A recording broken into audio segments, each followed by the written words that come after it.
इसलिए हे पार्थ, निष्काम कर्म के मार्ग पर चलो, क्योंकि कर्म फल तो तुम्हारे वश में है ही नहीं। इसलिए केवल कर्म करो और कर्म फल की इच्छा न करो। कर्मण्येवाधिकारस्ते मां फलेषु कदाचन मां कर्म फल हेतुर्भूः माते संगोस्त्वा कर्मणि। किंतु निष्काम कर्म कैसे संभव है वासुदेव? फल का ज्ञान ही तो कर्म करवाता है, और यदि दृष्टि फल से ही हट जाए तो कोई कर्म करेगा ही क्यों? कोई कर्म इसलिए करेगा पार्थ कि कर्म के बिना तो जीवन संभव ही नहीं।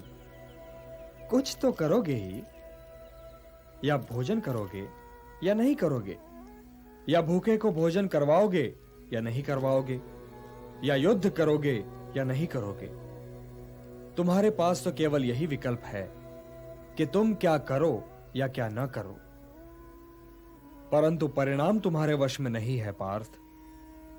कर्म फल तुम्हारे वश में नहीं है।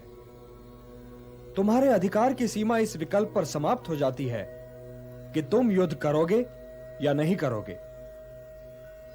किंतु युद्ध का परिणाम तुम्हारे हाथ में नहीं है। यदि तुम विजय चाहो भी तो यह आवश्यक नहीं कि विजय तुम्हारी ही हो जाए, तुम्हारी पराजय भी हो सकती है। किंतु यदि तुम विजय से मोहित नहीं होगे तो पराजय से भी नहीं घबराओगे।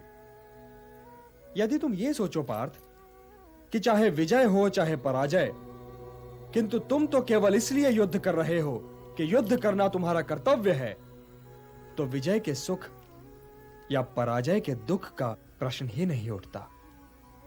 और जो न विजय से सुखी हो और न पराजय से दुखी, वही स्थित प्रज्ञ है।